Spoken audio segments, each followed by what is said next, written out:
Jika dalam pengambilan sampel, kemudian sampel itu ternyata bernilai ekonomis yang tinggi lalu dijual, bagaimana status uang ini jika tidak ada peraturan perundangan yang mengatur status uang ini?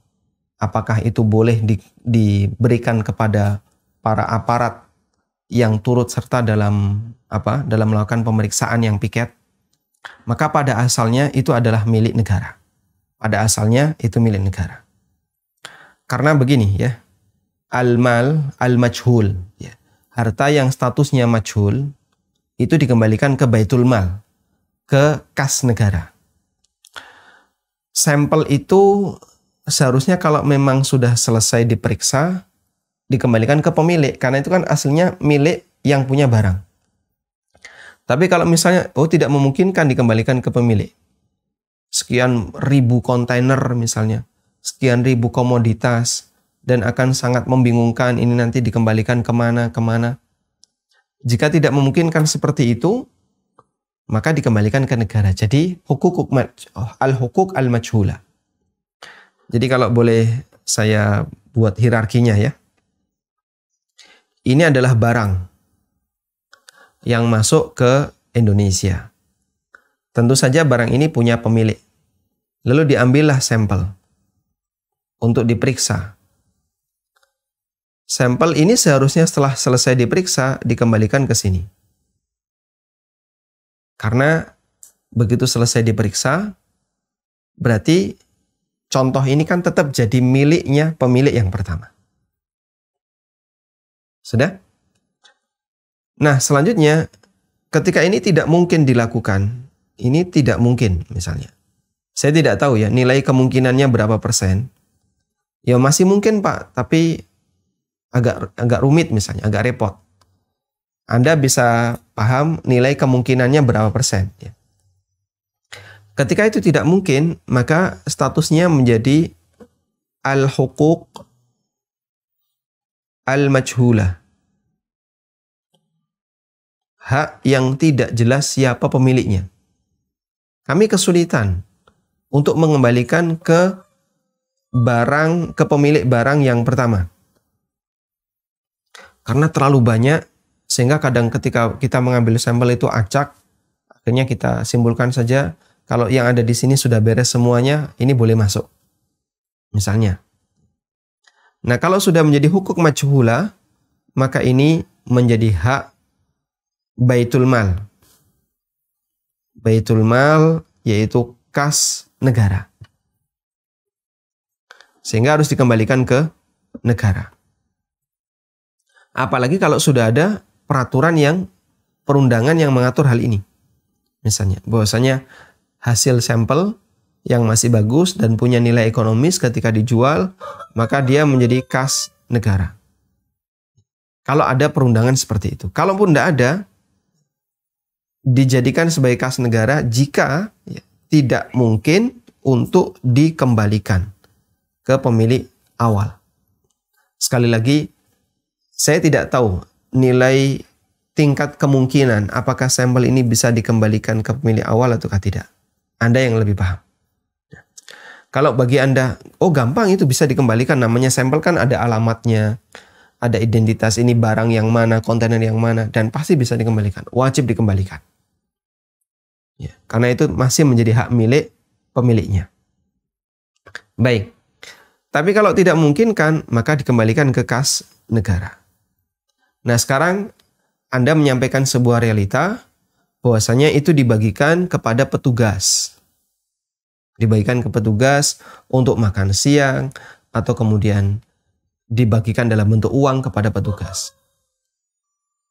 Bagaimana status uang ini? Terlarang. Terlarang bagi petugas untuk menerimanya.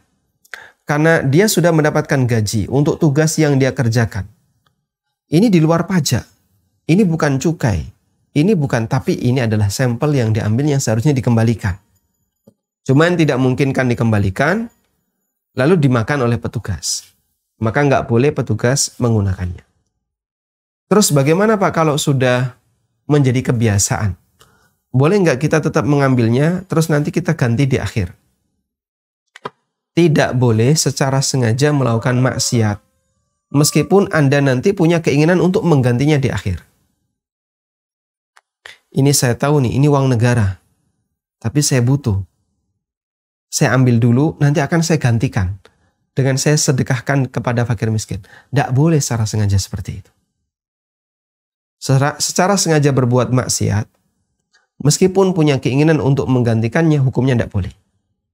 Anda punya tekad untuk menggantikannya, hukumnya tetap dilarang. Karena hukum asal uang itu bukan milik Anda. Itu milik pemilik barang, atau seharusnya dikembalikan ke negara. Jika tidak memungkinkan, dikembalikan ke pemilik barang. Karena itu, untuk selanjutnya, Anda tidak boleh menerima dan sampaikan kepada kawan-kawan ibu yang seperti ini haram untuk kita terima, terlarang untuk kita terima. Karena bukan hak kita. Yang kedua, bagi yang sudah terlanjur, sebelum tahu ilmunya, di masa sebelumnya, tolong ini kemudian di total ya, nilainya berapa, dan silahkan Anda serahkan kepada fakir miskin, atau diserahkan kepada fasilitas umum yang itu manfaatnya kembali kepada negara. Insya Allah dengan cara seperti ini, kita melepaskan diri dari semua hak yang bukan menjadi hak kita, dari semua harta yang bukan menjadi hak kita. Karena kalau itu sampai keterusan dan dibawa mati, waliyadzubillah, tentu kita akan dituntut di akhirat, ya. Dan Allah Subhanahu wa Ta'ala Maha tahu seberapa besar nilai yang pernah kita makan. Nah, saya pernah jalan bareng di bandara ya, di satu bandara kota besar di Indonesia, dengan salah satu petugas pengamanan. Nampaknya beliau juga cukup tinggi posisinya, sehingga ketemu sama yang petugas keamanan itu yang ngecek tas masuk di scan. Beliau cukup dihormati oleh mereka. Itu kan ada barang-barang yang dia tidak boleh dibawa naik ke kabin.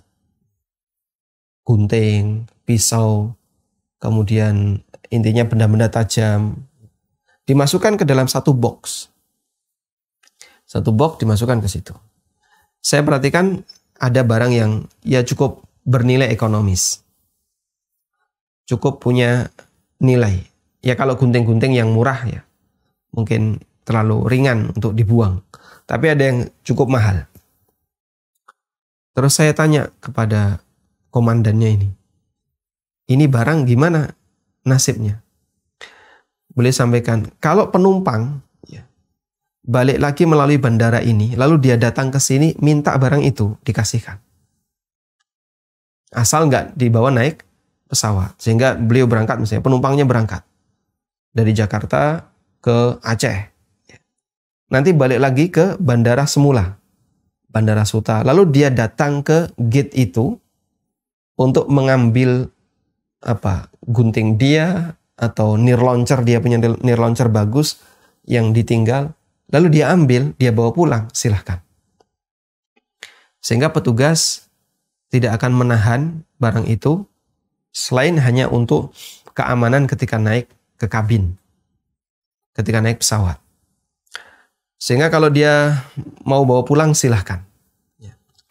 Saya sampaikan insya Allah itu sudah sesuai. Terus bagaimana kalau orangnya nggak ngambil? Nah ini kita kebingungan. Kalau orangnya nggak ngambil gimana? Dan tidak mungkin ditumpuk di situ dalam waktu yang lama. Karena nanti numpuknya terlalu banyak. Akhirnya kebijakannya adalah dibuang.